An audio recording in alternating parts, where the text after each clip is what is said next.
Pelan sikit, saya lama sikit.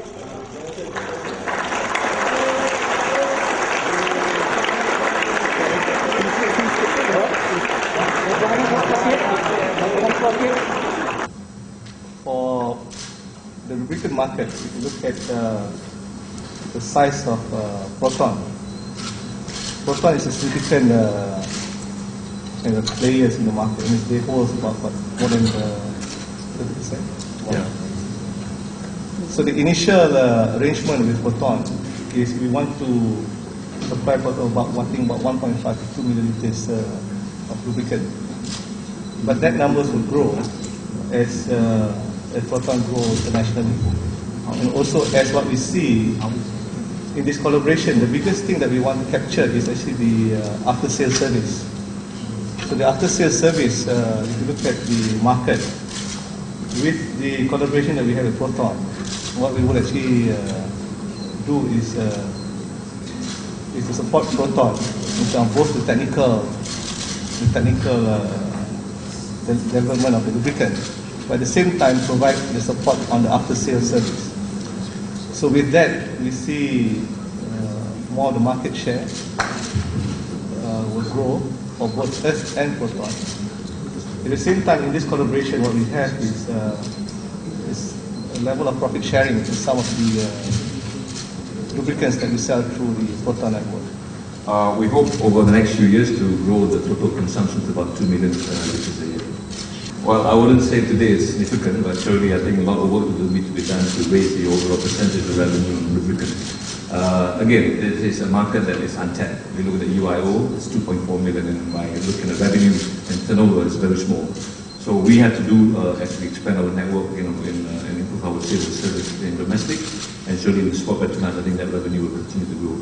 Percentage, I don't have offhand, but you tell the office, I'm sure we can provide you the information. Well, firstly, I must admit I'm not in the government, so the economic model is a government model, not any private individual's model. But I understand that the government wants to see people earning higher income. But in order to earn higher income, we have to accept that the cost of living will also go up.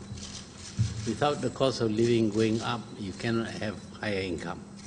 So, for example, people working in a factory would have to be paid higher wages. And to pay higher wages, the factory, the company must make more profits. And one way of making more profits, of course, is to increase the retail price or the product price. And that means that the people will have to pay a higher price for whatever they buy. At the same time, if the people are able to earn more, they should not complain. Because in Malaysia, we complain about everything. If the price goes up by 1 cent, we say that it's too costly. Whereas in fact, Malaysia has the lowest price of almost everything, compared even to our poor neighbors. And even oil-producing countries, I think, sell their petroleum products at a higher price. I'm right. So, Most of them. Most of them. So the people, if they want to have a higher income, must accept that they must pay more for whatever they buy. But at the same time, they will be able to purchase more because their income increase would, I think, be greater than the increase in the price of daily necessities. So the other thing, of course, is that I think the government is studying the benefits of foreign direct investments, particularly those which depend upon low-cost labor. Malaysia is no longer a cheap country where labor cost is very low.